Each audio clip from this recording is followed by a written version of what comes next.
Assalomu alaykum. Bugun sizlarga ko'pchilik hali bilmaydigan, lekin menimcha eng katta potensialga ega manfalardan birini olib keldim. Bu hikoya nafaqat kuchli janglar va epik sahnalarga ega, balki syujeti, dunyo qurilishi va qahramonlarning rivojlanishi bilan ham ajralib turadi. Hatto ko'plab manfa ishqibozlari ushbu manfani solo leveling bilan bir qatorda tilga olishadi.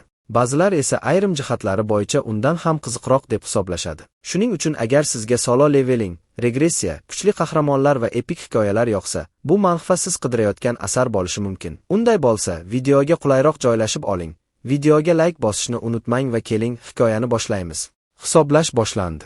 Olomon orasida turgan bosh qahramonning yuragi tez ura boshladi. Qo'llariga qaradi, ular titrar edi. U o'sha la'nati o'yin uni qo'lga olishidan oldingi vaqtga qaytib kelganini payqadi. 20-raundning oxiriga yetgan bo'lsa ham, baribir asabiylashardi. Qani endi vaqtni to'xtata olsa, o'sha yerda to'xtab qolsa. Tizim ogohlantirgan edi, vaqtni teskari aylantirish runasidan foydalanish 100 martalik chegaraga yetgan. Bu uning so'nggi urinishi edi. Shu sababli hushyor bo'lib qoldi. Bu safar o'yinning oxirini ko'rishga qasamyod qildi. Yakuniy raund uchun jamoasiga tortkish kerak. Kimlar eng yaxshi bo'lishini sinchiklab o'ylab chiqishi lozim edi. Bir necha daqiqa oldin bir guruh yigitlar katta bo'lganliklarini nishonlashar edi. Ulardan biri yengil tortdi, endi soxta guvohnomaga hojat yo'q. Yana biri bitirgandan keyin nima qilishini o'ylardi, balki yetkazib beruvchi bo'lar. Ishonchi komil emas, do'stlardan so'radi, ular nima rejalashtirishgan. Javob eski gap edi, gangster bo'laman. Hamkasablari kulishdi, bu aqldan ozish, bunday ish bilan tez olasan, hazil qilyapsanmi deb. Lekin unga farqi yo'q, odam bir marta yashaydi, o'zi xohlagandek yashaydi. Hamma yashirincha kuldi, ichda esa ular bu aqldan ozgan odamdan qutulishni kutishardi. Peter imkoniyatni boy bermadi, bitirganda topshiriq bolasi nima bo'ladi deb so'radi. Javob qisqa, bitirgani bilan ozodlik yo'q. Hamma masxara qildi, bu natijani bilishgandi. U aniq aytdi, Ryu bilan o'yinni qachon to'xtatishni o'zi hal qiladi. Shu payt do'stlardan biri yon tomonga qaradi.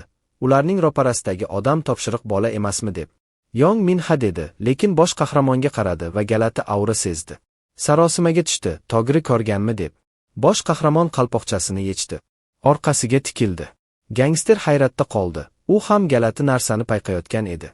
Shu tikilish tufayli Ryudan aqli yo'qmi deb so'radi. Do'stlari tinchlanishini aytishdi. Yangi yil, uni bezovta qilishga yana ko'p imkoniyat bor. Chuqur nafas oldi. O'sha kuni kechirishga rozi bo'ldi. Shu payt yangi yil keldi. Hamma katta bo'lganliklari uchun nishonlashdi. Birdan ovoz eshitildi. Odamlar juda kulgili, qiyin vaziyatda ekanliklarini bilmagan holda yangi yilni nishonlayaptilar. Yong Min ovozni tanimadi, nima deyilganini so'radi. Do'stlari buni ular aytmaganliklarini aytishdi. Yana ovoz eshitildi. Hammaning hayratini ko'rishdan zavqlanardi. To'satdan farishta shaklidagi ulkan jonzot paydo bo'ldi. Bu qafasdagi maymunlarni tomosha qilishga o'xshaydi. Odamlar ko'zlariga ishonmadilar. Bu chinakam farishtaga o'xshardi, juda go'zal. Ryu yuqoriga qaradi, nihoyat paydo bo'ldi deb o'yladi. 99 marta bo'lsa ham, bu uchrashuv yoqimsiz edi. Farishta tabassum qildi, barcha odamlarni axlat deb atadi, go'zalligiga maftun bo'lishgan. Lekin noto'g'ri tushunmasliklarini aytdi, qurtlar bilan aloqasi bo'lishni istamaydi. Hamma uning gapirganidek reaksiya qilayotganini anglab, ovozini eshitishlari mumkinligini tushunishdi. Bir erkak baqirdi, bu qanday kostyum, qanday jur'at bilan ularni qurtlar deydi. Bosh qahramon jim o'tirdi, natijani bilardi. Farishtaning tabassumi yo'qoldi, o'rnini dahshatli ifoda egalladi. Buni asabiy deb topdi. Erkakning boshi portladi. Qon hamma joyga sachradi, boshqalarga ham. Ular titrab chinqirishdi. Yong Min ko'rganiga ishonmadi, nima bo'ldi bu deb. Farishta g'azablandi, qanday jur'at bilan pastroq inson oliy mavjudotga bunday gapirishga. Aniq aytdi, uni so'roq qilishga hech kimning haqqi yo'q. Boshi portlab olishni xohlamasa, o'zi bilan bir darajadagidek harakat qilmasin. Uchib boshladi, odamlar vaziyatni tushunmaydilar. Oddiy odamlar nima bo'layotganini anglay olmaydi. Sodda tarzda tushuntirishini aytdi. Bosh qahramon afsuslandi, 100-marta bu tushuntirishni tinglash kerak. Har oyning birinchi kunida yangi o'yin boshlanadi, 20 raund davom etadi. Barcha odamlar ruhiy jihatdan yangi o'lchovga o'tkaziladi. U yerda qiladigan ishlari bor. Hamma ishonmadi, farishta paydo bo'ladigan missiyalarni bajarsa, haqiqatga qaytishlari mumkin. Bir erkak pichirladi, nima bo'layotganini tushunmayapti. Yana biri tushuntirdi, missiyalarni bajarsak yashashga ruxsat beriladi. Farishta davom etdi, missiyalarni bajarganlari uchun hamma yashamaydi. Bajarish tartibiga ko'ra faqat yarmi saqlanib qoladi. Bu hammalarni hayratda qoldirdi, nafaqat missiyani bajarish, balki boshqalardan tezroq tugatish kerak. Vaziyat yanada yomonlashdi, hammani olib ketmasligini aytdi. Faqat 15 yoshdan 29 yoshgacha bo'lgan odamlar ishtirok etishi mumkin. Bosh qahramon bu ko'rsatmalarni yana eshitdi. 100-marta bu o'yinga tortilish mashaqqatli. Bir erkak xursand, yoshdan katta, tortilmaydi. Yana bir payqab, ko'ylagidan ushladi. Nega xursand? Bu provokatsiyami deb. Yong Min janjalni to'xtatdi. Hali vaziyatni tushunmayapsizlarmi? Bir odamning boshi portlaganini ko'rdingiz. Farishta ishtirokchilarni hisobladi. 1,81,029. Barcha tushuntirishlar berilgan. O'yin boshlanish vaqti keldi. Bosh qahramon boshliqda tushuntirishlarni eshitdi. Ruhiy ko'chirishdan oldin tana yaratish kerak. Sozlash turi deb hisoblang. Faqat bitta imkoniyat, diqqat bilan tanlang. Ryu xotirjam, har doimgidek ergashadi. Tashqi ko'rinishini tanladi, laqabini ham qora oroqchi. Manzara o'zgardi, ochiq maydon. Bosh qahramon yangi joyda paydo bo'ldi. Bu 100-marta.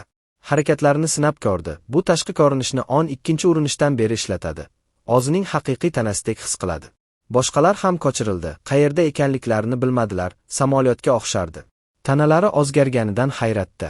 Ryu hammaning faqat yaxshi ko'rinishga e'tibor qaratganini ko'rdi. Agar minimal aql bo'lsa, bunday qilmagan bo'lishardi. Omon qolish dunyosiga ko'chirilgan, juda jozibador bo'lish nishonga olinish ehtimolini oshiradi. U yerda olsa, haqiqiy dunyoda ham oladi. Yon tomonga qaradi, tong ham u yerda, yana muskulli tana yasagan, ayanchli. Farishta paydo bo'ldi, yangi tashqi ko'rinishdan mamnunmi deb so'radi. 1,80,000 ishtirokchi, barchasi ruhdan iborat. Bir yigit so'radi, haqiqatan ham 1,80,000 odam bormi? Buncha ko'rinmayapti-ku. Farishta afsuslandi, odamlar juda ahmoq, bu yagona boshliq emas. Turli tekisliklarga tarqalgan, boshqa farishtalar bilan. Atribut oynasi haqida qisqacha tushuntirish berdi. Bosh qahramon tizimni chaqirdi, ismi, laqabi, darajasi, atributlari. Farishta ko'rdi, hamma o'z atribut oynasini ko'rgan, qanchalik dahshatli ekanliklarini payqagan. Omon qolgunlariga va 20-raundni tugatgunlariga qadar kuchayishlarini aytdi. Bir tilak ham ro'yobga chiqariladi. Ular tilak haqida gapira boshladilar, har qanday narsani so'rashlari mumkin. Inventar opsiyasiga kirishni so'radi, har biriga sovg'a qoldirgan. Yong Min inventar haqida o'yladi, tasodifiy runa parchasi. Bir martalik buyum, birinchi darajada ishlatilishi mumkin, boshida berilgan yagona buyum. Gangster foydalanish buyrugini berdi, parcha g'oyib bo'ldi, natijadan hayratda. Farishta qiziqdi, har kimning omadi ifodalariga qarab. Nima olgan bo'lishidan qat'i nazar, mamnun bo'lishlari kerak. Tomosha haqiqatan ham boshlanadi, dedi va barmoqlarini qarsillatdi. Hamma tizim ekranida paydo bo'ldi. Birinchi raund boshlandi. Missiya, har bir kishi 100 ta goblinni mag'lub etsin. 1,80,000 ishtirokchi, hozircha hech kim bajarmagan. To'satdan goblin paydo bo'ldi, hammani hayratda qoldirdi, haqiqatan ham goblin. O'yindagidek, virtual reallik sinovi uchun ogirlab ketilgan deb o'ylashdi. Farishta so'radi, juda tez hayajonlanmang, hali barcha goblinlar chaqirilmagan. Bir nechta goblinlar paydo bo'ldi, soni juda katta, hamma qo'rqdi. 10,000 odamga qarshi 50,000 goblin, olimgacha jang. Yirtqich hayvonlar bokirib hujum qildi, juda to'satdan, hamma qo'rqib ketdi. Kimdir yura boshladi. Ryu armiya tomon yo'l oldi. Odamlar hayron bo'lishdi. Yirtqich hayvonlar tomon yurgan yigitga nima bo'ldi? Bosh qahramon nigohini o'zgartirdi, jangni boshladi. Goblinlardan biriga kuchli zarba berdi. Hamma hayratda. Bu uning haqiqiy niyati edi. Birinchi ta'ssurot muhim. Buni hammaning ongiga muhrlash kerak. Zarba goblinni uchirib yubordi, pichog'i tushdi. Hanjarni oldi, o'z kuchini ko'rsatish kerak. Bezovta qiluvchilar yaqinlashmasin. Yuqoriga qaradi, farishtani ko'rdi. Maqsadi o'sha farishtani ham hayratda qoldirish. Ikkita goblin yugurib keldi, har biriga bittadan zarba tugadi. Yana hayrat, bu yigit kim? Lekin allaqachon ajoyib deb o'ylashdi. Qora oroqchi ismi ham ajoyib. Goblinlar olomonga yaqinlashdi. Ular goblinlar eng zaif yirtqich hayvonlar emasmi deb hayron bo'lishdi. Aytishi bilan, yirtqich hayvonlardan biri ulardan biriga sakrab tushdi. Hanjarini ko'kragiga sanchdi, yiqildi. Atrofdagilar qo'rqib ketishdi, yugurib chinqira boshladilar. Ryu orqasiga qaradi, goblinlarning odamlar ustidan to'liq qirgini. Bu vaziyatda odamlar o'yinni noto'g'ri tushunishadi. Faqat o'z omon qolishlari haqida o'ylashadi. Kimdir pichoqlanayotganini ko'rgan ayol dahshatga tushdi. Omon qolish instinkti balandroq gapirdi. Hamma yugura boshladi. Ryu buni yaxshi tushunadi. Birinchi urinishidagi birinchi tanlovi ham edi. Ayolning yugurayotganini kuzatdi. Ikkinchi urinishdan keyin ochiq maydonda yugurish foydasiz ekanligini, hatto to'qnash kelgan to'siq borligini va bu nima ekanligini sarosimada qoldirganini tushundi. Yana bir muammo, hech qachon kichik hayvonni oldirmagan oddiy odam uchun, hatto goblin bo'lsa ham, oldirish qiyin. Bir erkak ikkilandi, yirtqich hayvon qo'rquvdan titrar edi.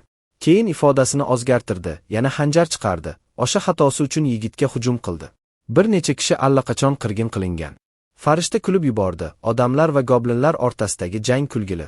Hammaning adashganini, xanjarni ushlab tursa ham, yirtqich hayvonlarni oldirishga ikkilanishini kuzatish kulgili. Ammo yon tomonga qaradi. Bosh qahramon boshqacha. Qaysi odam ekanligini so'radi. Tizimni tekshirdi. Qora oroqchi 70 ta goblinni tugatgan. Gazablandi. Negadir tizim o'yinchi haqidagi barcha ma'lumotlarni yashiradi, faqat missiya jarayonidan tashqari. Asosiy narsaga qaytdi. O'z gururiga shuncha past qurtlarni boshqarish ogirlik qiladi. Lekin ba'zi maxsus odamlar bor, ularni tomosha qilish arziydi. Bosh qahramon goblinlarni mag'lub etishda davom etdi. Har bir oldirish uchun tajriba va oltin oldi, darajasini ko'tardi. Hozir 75 tasini oldirgan, missiyani bajarish uchun 25 tasi qolgan. Uloqtirilgan xanjardan qochdi. Bir vaqtning o'zida bir nechta yirtqich hayvon hujum qilayotganini ko'rdi. Ahamiyati yo'q, haddan tashqari tezlik bilan ularni birma-bir kesa boshladi. Xanjarini aylantirdi. Bittasi qolgan, boshiga aniq zarba bilan tugatdi. Qo'rqinchli nigoh bilan so'radi, yana qanday yirtqich hayvonlar unga qarshi chiqishga jur'at etadi? Ular qo'rquvdan titrayapti. O'z turlarining qirg'in qilinishiga guvoh bo'lishgan. Ryu ularning qo'rquvini payqadi, atribut oynasini chaqirdi. 4-darajaga tez yetgan, har bir daraja uchun 2 ta atribut ochkosi. Barcha ochkolarni chaqqonlikka sarflashga qaror qildi. Qochish imkoniyatlari, chaqqonlik, harakat tezligi, hujum tezligi oshadi. Bu boshida asosiy atributlar. Farishtaning e'tiborini allaqachon tortgan bo'lishi mumkin. Ishni tezda tugatishga qaror qildi. Xanjarni goblinning boshiga tashladi, ularni hujum qilishga undadi. Yirtqich hayvonlar qo'rquvdan falaj. Chuqur nafas oldi, yuqori tezlikda yugurdi. Deyarli bir zumda og'zi tashlagan xanjar oldida paydo bo'ldi. Yirtqich hayvonlar bu tezlikni qayta ishlay olmadilar, faqat keyin orqasiga qarashdi. Lekin kech, bitta aylanma zarba bilan 2 ga bo'lindi. Ko'proq tajriba, ko'proq oltin, daraja ko'tarildi. 100 ta goblin missiyasi bajarildi. O'sha dunyoda birinchi raund missiyasini tugatgan birinchi o'yinchi. Yorug'lik tanasini o'rab oldi. Birinchi raundda yaxshi ish qilgan deb o'yladi. Yirtqich hayvonlarni aqldozganlarcha oldirishning sababi bor edi. Faqat farishtaning e'tiborini tortish uchun emas. Bildirishnoma keldi. Joriy mintaqada birinchi o'rin, barcha mintaqalarda birinchi o'rin. Birinchi raundda hamma mintaqalarda qora oroqchi ismi birinchi o'rinda. Xursand, birinchi uchlik mukofotlari ajoyib. Joriy mintaqada birinchi o'rin uchun past darajadagi noyob qurol chiptasi. Barcha mintaqalarda birinchi o'rin uchun maxsus mukofot tanlash sandigi. Avval qurol chiptasini ishlatdi. 3 ta variant: tahdidli uzun qilich, stiletto, dart. Ko'p emas, lekin boshlash uchun yaxshi. Stilettoni tanladi. Hujumni 15 ga, chaqqonlikni bittaga oshiradigan noyob qurol. Yangi boshlovchi foydalanishi mumkin bo'lgan xanjarlar orasida eng yaxshisi. Goblinning qo'lbola xanjarini tashladi, tizimni yopdi. Odamlar hali jang qilayotganda, atribut oynasida biror narsani tekshirdi, e'tiborini tortadigan narsa topdi. 99 urinishning birortasida olmagan so'nggi vaqt sayohatchisi unvoni. Buni bir chetga qo'ydi, tasodifiy runa parchasini ishlatdi. Bildirishnoma keldi, vaqtni teskari aylantirish runasi. Olingan runa avtomatik ravishda o'yinchi tanasiga oyib yoziladi. Lekin tanlangan runaning izlari allaqachon ruhida bor. Shuning uchun oyib yozish muvaffaqiyatsiz. Hayron emas, agar yana oyib yozish mumkin bo'lsa, cheksizlikka qaytishi mumkin edi. Ruhiga oyib yozilgan runa izlari tufayli yana bir xabar keldi. U 100 ta sayohat qilgan vaqt sayohatchisi sifatida aniqlangani uchun so'nggi sayohat o'yinchisi unvonini oldi. Bosh qahramon hayratda qoldi, chunki unvonlar runalardan yuqori tushuncha ekanligini bilardi. Bu unvonni ochish sharti 100 ta vaqtni teskari aylantirish runasini olish edi. Uning ta'siri shundaki, olimdan keyin u ruhiy shaklda 1 daqiqa davomida o'sha joyda qoladi va xohlaganida to'liq sog'ligi tiklangan holda qayta tirilishi mumkin. Bu bir martalik qobiliyat va tirilishdan keyin unvon yo'qoladi. U hayratda qoldi, chunki tirilish tushunchasi ruhoniylarga xos qobiliyat va hatto unda ham tirilishdan keyin sog'likni 30% gacha tiklash chegarasi mavjud. Bu unvonning to'liq sog'lik bilan qaytishga ruxsat berishi uni hayratda qoldirdi. Hatto u ajoyib narsaga ega bo'lganidan mamnun bo'ldi.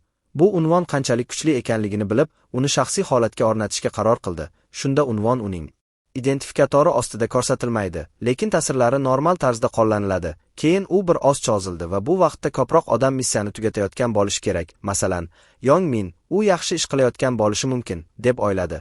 Buni aytishi bilanoq, u bu yigit yaqin joyda ekanligini payqadi. Hamma belgilar uning omon qolishini ko'rsatmoqda. Vaqt o'tdi va ko'proq odam missiyani tugatdi. Ularning atrofida auralar paydo bo'ldi. Farishta izoh berdi, tobora zerikarli bo'lyapti. Chunki ko'plab odamlar goblinlar oldida sekin olib, ayanchli holatda, lekin kechirim so'rab, buni qiziqarliroq qilish niyatida. Bir ayol vahima ichida qiziqarliroq qilish, nimani anglatishini so'radi. To'satdan yarador yigitning tanasi uning ko'z o'ngida g'oyib bo'la boshladi. Xuddi jang maydonidagi boshqa o'liklar kabi, toki yerdagi hamma g'oyib bo'lguncha, ko'proq yirtqich hayvonlar darhol paydo bo'lib, hammani qo'rqitdi. Chunki ular ko'pchiligini yo'q qilgan edi. Farishta ularga 50 ming qayta to'ldirish berganini e'lon qildi. Shuning uchun endi u hamma uchun oldirish uchun yetarlicha ko'p ekanligiga ishonchi komil. Shunday qilib odamlar va yirtqich hayvonlar o'rtasidagi jang boshlandi va ikkala tomon ham omon qolish uchun shiddatli jangga kirishdi. Bosh qahramon dam olmoqda, boshqalarning tugatishini kutmoqda. Missiyani allaqachon bajarganlar esa boshqalar haqida xavotirlanmoqda, chunki ular goblinlar o'z turlarini oldirishini tomosha qilishga majbur va tugatish tosigi tufayli hech narsa qila olmaydilar. Olimlar soni oshishda davom etdi va farishta bu qirginni tomosha qilib hayajonlandi. Bosh qahramon esa faqat uni kuzatdi, toki olimlar soni nihoyat 5143 ga yetib, birinchi raundni yakunladi. Barcha goblinlar g'oyib bo'ldi. Bu hammani sarosimaga soldi, chunki ular to'satdan yo'qoldi. Farishta faqat yarmi missiyani bajarishi mumkinligini e'lon qildi va shuning uchun boshqalar olishlari kerak, chunki bu o'yin qoidalari. Qolganlar hayratda, chunki ularning tanalari haqiqatan ham asta-sekin g'oyib bo'lyapti. Ulardan biri hali ham missiyani bajarishga bir oldirish qolganini aytib yolvordi. Lekin yolvorish foydasiz. Missiyani bajargan odamlar bu o'yin haqiqatan ham hazil emasligini ko'rib dahshatga tushdilar. Farishta tugatganlarga qora ko'zlar bilan qaramasliklarini aytdi, chunki ular tirik ekanliklaridan xursand bo'lishlari kerak. Lekin baribir u hozir qaytishlari mumkinligini e'lon qildi va ularni birinchi raundni tugatganlari bilan tabrikladi. Keyingi raundda ko'proq harakat qilishlarini tiladi. Bu birinchi raunddagi peshqadamlik jadvali qora oroqchi yoki asl nomi bilan qora chalgi bilan 10 daqiqa 21 soniyada missiyani tugatdi. Ikkinchi o'rinda ahmoqlar 16 daqiqa 15 soniyada. Uchinchi o'rinda osmon iblisi 17 daqiqa 7 soniyada. Joriy mintaqada bosh qahramon birinchi o'rinda edi.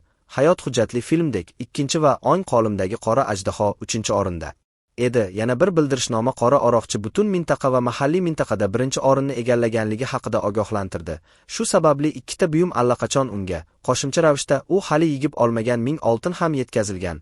Bosh qahramon tizim ekraniga qarab, buyum do'konida ishlatilishi mumkin bo'lgan 1000 oltin haqida xabar berdi. Ammo bu funksiya faqat 10-darajada ochiladi.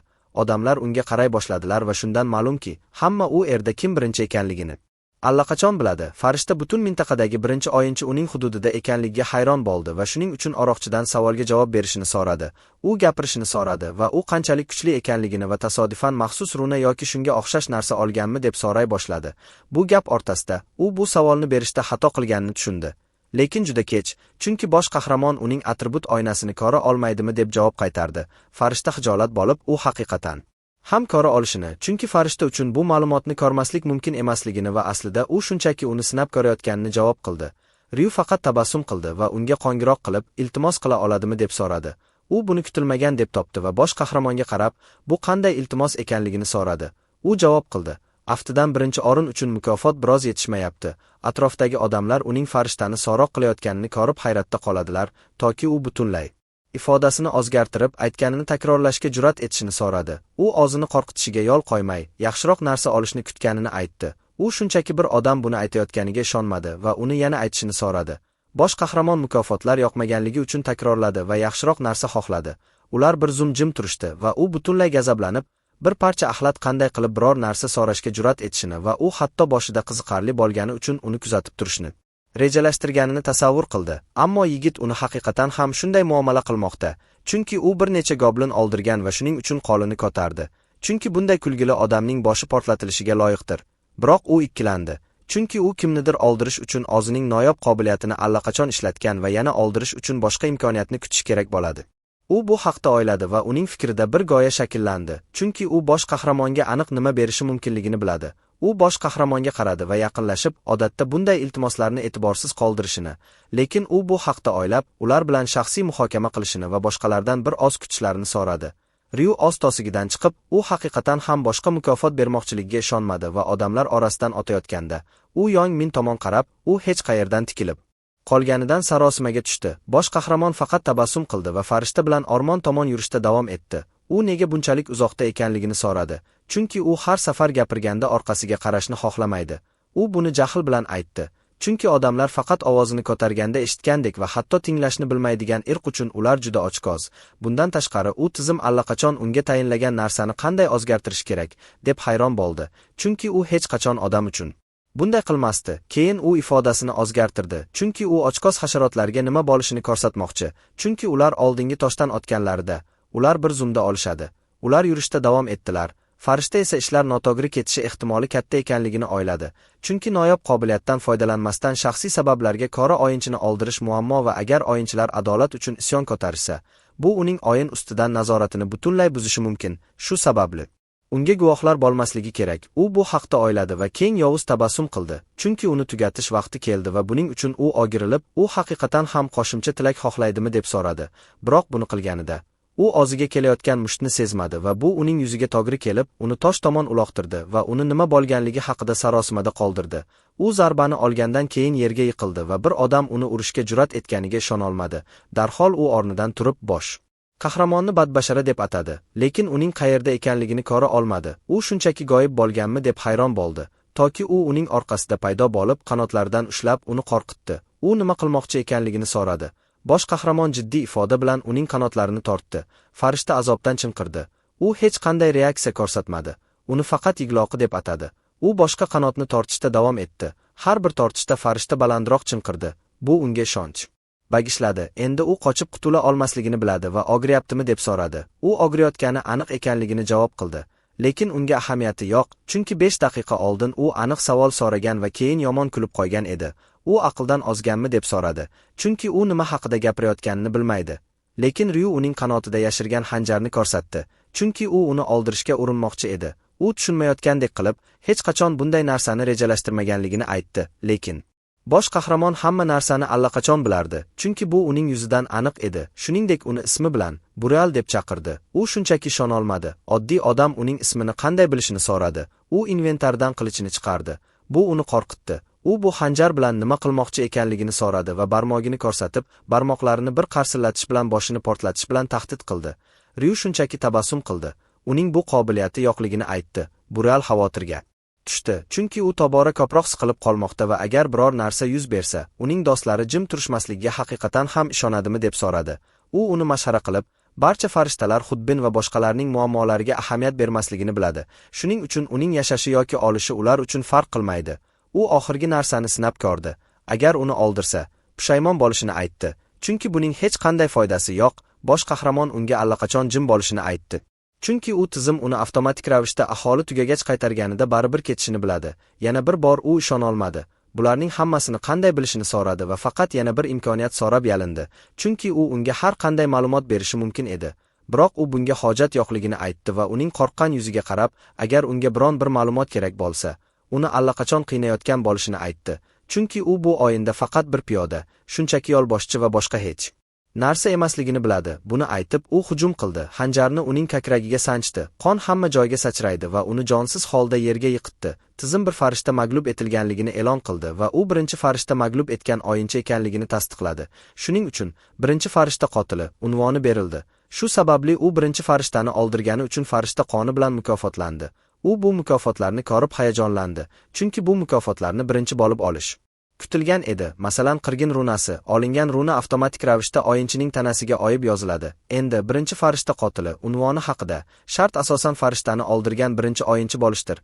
Ta'siri shundaki, muqaddas mavjudotlarga qarshi kurashda uning atributlari 2 baravar oshadi. Qirgin runasining ta'siriga kelsak, har safar dushman oldirilganda barcha atributlar 1% ga oshadi, maksimal 100% gacha. Joriy raund tugaguncha saqlanadi. Bosh qahramon xursand, chunki mukofotlar ajoyib va agar boshqa farishtalar uning allaqachon bu runaga ega ekanligini bilsalar, ular hayratda qoladilar. Keyin u farishtani oldirishning haqiqiy sababiga qaradi. Bu farishta qoni, bu iste'mol turi va uning noyobligi noyobdir. Bu oz sinfini oroqchiga o'zgartirishga imkon beradi va faqat 10-darajadan foydalanish mumkin. Faqat farishtani oldirgan birinchi o'yinchi oz sinfini tabiiy dushmaniga, oroqchiga o'tkazish huquqiga ega. Barcha o'yinchilar 10-darajadan boshlab sinf olishlari mumkin va jami 30 xil sinf mavjud. Bundan tashqari sinfni o'zgartirish juda oddiy narsa. Faqat sinfni o'zgartirish buyumini olish kerak.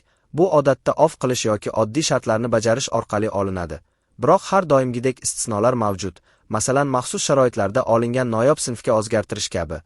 Bundan tashqari kutilganidek noyob sinflar boshqa sinflardan butunlay boshqa darajada, chunki bonus atributlar, taraqqiyot runalari, mahorat tarkibi va boshqa narsalar juda aqldan ozgan darajada. Ryu birinchi raundni tugatmasdan qaytib kelganini payqadi. Shuning uchun u barcha mintaqalarda birinchi bo'lgani uchun mukofotdan foydalanadi. Tizim undan quyidagi maxsus mukofotlardan birini tanlashni so'radi. Birinchi variant ikkinchi raund davomida olingan tajribaning 3 baravar kop bonusidir. Ikkinchi variant 2000 oltin va uchinchi variant ikkinchi raund qanday bo'lishi haqida eksklyuziv ma'lumotdir. Bosh qahramon hozirda eng muhim narsa sinfni o'zgartirish uchun tezda 10 darajaga yetish ekanligini biladi. Shuning uchun u 3 baravar tajriba bonusini tanlaydi. Bu qo'llaniladi va ikkinchi raundda avtomatik ta'sirga ega bo'ladi. U farishtaning tanasi g'oyib bo'layotganiga qaradi va bu uning so'nggi urinishi ekanligini tasavvur qiladi. Shuning uchun keyin boradigan boshqa joy yo'q va shuning uchun u har qanday narxda kuchayishi kerak. Barcha mintaqalarni birlashtirganda jami 900 ming omon qolgan edi va joriy serverda o'rtacha 5000 edi. Bundan tashqari, u tez orada mavjud o'lchamdagi tanaga ko'chirilishi e'lon qilinadi. Shundan so'ng Yong Min hayratda uyg'ondi. Eshitgan shovqin yangi yil qo'ng'irog'imi yoki yo'qmi, tushunishga harakat qildi. U sovuq ter boshladi. Nima bo'lganligi haqida hech qanday tasavvurga ega emas, chunki aftidan hamma yerda, go'yo u bilan birga yiqilgandek, u tush ko'rgan galati tush haqida gapirmasa ham bo'ladi.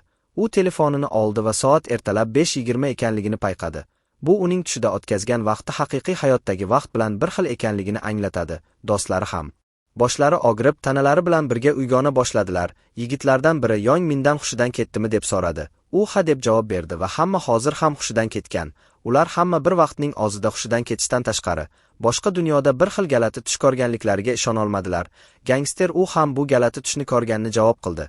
Lekin aftidan bu tush emasligini tan oldi, chunki hamma o'sha dozoq dunyosidan qutulganliklarini nishonlamoqda. Shuningdek, goblinlar haqida gapirib, Yong Min bu har oyning birinchi kunida ular keyingi raundga yuborilishini anglatishi kerakligini aytdi va do'stlardan biri hali ham yotganini payqadi. U nega Tayshik hali uyg'onmaganligini so'radi va ular do'stini uyg'otishga harakat qiladilar, toki ular do'stining yuzi binafsha rangga aylanganini payqab, tana haroratini tekshirishgacha xavotirlanadilar va uning butunlay sovuq ekanligini tushunadilar. Ular vahima qiladilar, chunki Tayshik nafas olmayapti va yurak urishi ham yo'q. Yong Min xavotirlanib, bu uning haqiqatan ham o'yin tufayli olganligini anglatadimi deb so'radi. James dahshatga tushib, Tayshik o'yinda omon qola olmagani uchun haqiqatan ham olganmi deb so'radi. Ular hali ham yotganlarning hammasi olganlari uchun uyg'onmayotgan bo'lishi kerak degan xulosaga kelishadi. Yong Min titray boshladi va qanday jinnilik sodir bo'layotganini hayron qildi. Chunki ular boy yoki kambag'al tugilganlarning ahamiyati yo'q, chunki hammaga bir xil muomala qilinmoqda. Shuning uchun endi adolatsiz hayot uchun yig'lamoqning hech qanday sababi yo'q. U bu haqda o'yladi va do'stlariga xavotir olmasliklarini aytdi, chunki hozir ular faqat omon qolish yo'lini topishlari kerak. James dahshatga tushib, hayot adolatsiz ekanligini aytdi, chunki ular hayotdan hech qachon zavqlanmay olib ketishadi. Yong Min o'zining ikki do'stiga qaradi va ular bu vaziyatda yagona emasliklarini ogohlantirdi va shuning uchun adolatsiz nima ekanligini so'radi, chunki hamma bir xil vaziyatda. Luyu buni kulgili deb topdi, chunki u har doim u yerdagi gangster butun umri davomida zo'ravon bo'lgan deb o'ylagan va u erda olsa, hech qanday yo'qotish bo'lmaydi.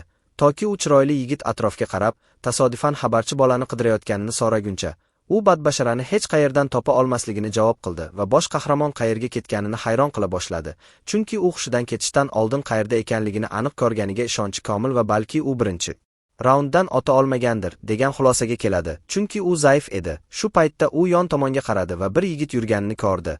Bu unga nega u yerda galati kiyimdagi odam borligini hayron qildi va xavotirlana boshladi, chunki bu faqat bitta narsani anglatishi mumkin. Buni hisobga olib, u atribut oynasini faollashtirishga harakat qildi va darhol tizim ekrani uning oldida paydo bo'lib, uning boshqa dunyodagi ma'lumotlarini ko'rsatdi. Masalan, uning laqabi 5-daraja ekanligi va ba'zi statistikalarini. Buni ko'rib uni hayratda qoldirdi, chunki atribut oynasi haqiqatan ham shu yerda paydo bo'ldi. Hatto uning do'stlari ham buni sinab ko'rishga qaror qiladilar va bunday narsa mumkin bo'lmasligi kerakligidan hayratda qoladilar. Ular nima qilayotganlarini hayron qiladilar, chunki aftidan tizim ekrani faqat shaxsning o'ziga ko'rinadi va bu qanday qilib tush dunyosidan tashqarida haqiqatga aylanganini va atributlar va buyumlarni tashqarida ham ishlatish mumkinmi deb hayron bo'lishadi. Yong Min yerdan tosh olib sinab ko'rish uchun uni siqdi va u qo'lida portladi. U o'z kuchi tush dunyosidagi kabi ekanligini tushundi va bu ajoyib ekanligidan hayajonlandi. O'sha kechada televizorda yangi yildan keyin darhol qo'ng'iroq eshitilganligi haqida xabar beriladi. Bu darhol 10 ming tinch aholining bir vaqtning o'zida hushidan ketishiga sabab bo'ldi. Shuningdek, farishta kiyimidagi noma'lum ayol osmonda paydo bo'lib, bu tinch aholi bilan gaplashgani haqida xabar qilinadi. Ko'p o'tmay sirli portlash sodir bo'ldi. Tinch aholi ayolga ishora qilib, bir narsa aytganidan keyin tinch aholi darhol vafot etdi. Bu ayol qo'lini uzatganidan so'ng barcha 10 ming tinch aholi hushidan ketdi. Politsiya ma'lumotlariga ko'ra yiqilgan tinch aholining aksariyati 15 yoshdan 29 yoshgacha bo'lganligi va shunga o'xshash hodisalar dunyoning boshqa mamlakatlarida ham sodir bo'lganligi tasdiqlangan. Bosh qahramon odamlar nima bo'lganini tushunishga harakat qilayotganini telefonida kuzata boshladi va bu faqat boshlanishi deb tasavvur qildi. U olim haqidagi maqolalar osishda davom etayotganini kuzatdi. Haqiqiy muammo esa boshqa joyda. Chunki o'yinchilarning qobiliyatlari haqiqatga ko'chirilishi chalkashlikdir. Garchi hech kim hali juda yuqori atributga ega bo'lmasa ham, hech qanday jiddiy narsa sodir bo'lmasligi kerak. Ammo u darajalar oshishi bilan hikoya boshqacha bo'lishini biladi. Axir bu odamlar transcendent mavjudotlarga aylanishgan. Zamonaviy qurollar yoki hatto butun armiya ishlatilmasin, o'yinchilarni ular oladigan qudratli kuchdan bostirish yetarli bo'lmaydi. Rayu yura boshladi. Oz dunyosining tartibsizlikka tushishini kuzatib turishni xohlamasligini tasavvur qildi va agar u ishlarni shunday qoldirsa, yer 20-raunddan oldin qulab tushadi. Shuning uchun faqat bitta yechim bor. Bu barcha o'yinchilarni haddan tashqari kuch bilan boshqarishdir. U xo'jayin xonasini ochish uchun hech bo'lmaganda 5 ta o'yinchi kerakligini biladi. Yaxshiyamki u qaysilari bu potensialga ega ekanligi haqida allaqachon tasavvurga ega va hatto ularni yollash usuli haqida o'ylagan. Garchi harakat qilish vaqti hali kelmagan bo'lsa, chunki qilish kerak bo'lgan muhimroq ishlar bor. Uyga qaytgach, eshikni ochdi va tezda yon tomonga qaradi. Sevimli ukasi kechki ovqatga yana ramen yeyishga qaror qilganini payqadi. U xonaga bordi va Rayvon allaqachon uxlab yotganini ko'rdi. Shunchalik tez uxlab qoladigan ukasi borligidan xursand bo'lib, u ukasi allaqachon o'rta maktabning 3-yiliga kirishini va aslida ularning oilasi oddiy ekanligini o'ylab to'xtadi. Ammo ota-onasi avtohalokatda vafot etganidan keyin hamma narsa o'zgardi. Eng keskin o'zgarishlardan biri u birining vasiysi bo'lgan. U ukasining jarohatini ko'rib, bu haqda o'yladi. Shu paytda u chiroqni yoqdi. Bu bolani uyg'otdi. U o'rnidan turib, u erda ukasi ekanligini so'radi. U uyg'ongandan keyin telefoniga qaradi. Soat ertalab 6 ekanligini tushundi. Lekin bosh qahramon adyolini tortib olganida qo'rqib ketdi. Unga uxlashga vaqti yo'qligini va shunchaki kiyinishini aytdi. Chunki ular ketishlari kerak bo'ladi. Biri qayoqqa ketayotganliklarini so'radi. Chunki agar u quyosh chiqishini ko'rgani boramiz desa, uxlashni afzal ko'radi. U buni aytadi, lekin ifodasini o'zgartiradi. Chunki u katta akasi Sirusni ko'radi. Bosh qahramon uni uxlash yoki dam olish vaqti emasligini, chunki dunyo tartibsizlikda ekanligini ogohlantirdi va yana bir bor tayyorlanishini so'radi. Chunki u yo'lda nima bo'layotganini tushuntiradi. Ular shahar bo'ylab yurishni boshladilar va biri ukasiga qarab, u nima bo'lgan bo'lishi mumkinligidan xavotirlanadi. Chunki u juda jiddiy. Ryumin ukasining dunyoda nima bo'layotgani haqida hech qanday tasavvuri yo'qligini tasdiqladi. Bola u nima haqida gapirayotganini so'radi, chunki u uni qo'rqitmoqda. U uxlayotganida nimadir sodir bo'lganmi deb hayron bo'ladi. Bosh qahramon telefonida hozirgi mavzu nima ekanligini ko'rishni so'radi va u darhol uni olib, bularning barchasi nimani anglatishini so'radi. Chunki ular farishta paydo bo'lib, tinch aholini boshqa dunyoga o'girlagani haqida gapirishyapti. Ryumin aslida faqat ruhlar olib ketilganligini tushuntiradi. Bu bolani bu ma'lumotdan hayratda qoldiradi, chunki uning ukasi o'sha odamlardan biri ekanligi aniq va u yarador yoki boshqa narsa bormi deb so'radi. U xavotirlanmasligini so'radi, lekin bir javob qiladiki, bu unchalik oddiy emas, chunki uning oilasi yo'q va endi u faqat katta akasiga ega. Ota-onasining yo'qolishi natijasida qolgan boshliqni to'ldirish uchun faqat haqiqat borligini eslab, faqat yiglay olishini eslaydi va u uni o'zi ko'rgan eng ruhiy kuchli odam sifatida ko'rib hayratda qoladi. Garchi ajoyib aqlga ega bo'lish va yirtqich hayvonlarni oldirish butunlay boshqa narsalar bo'lsa ham, bosh qahramon tabassum qildi va unga ukasi nima o'ylayotgani haqida tasavvurga ega ekanligini aytdi.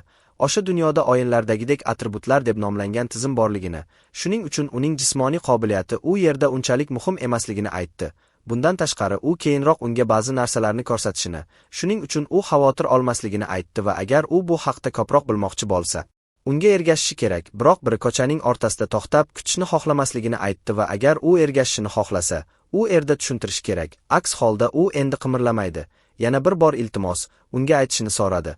Bosh qahramon ukasining qo'lidagi jarohatni payqadi va bu haqda ko'proq gazablanadi va o'shanda u Tyo ismini aytadi. U ularga ukasining sinfidagi bezorilar rahbari Tyoning yashirin joyiga borishlarini aytadi.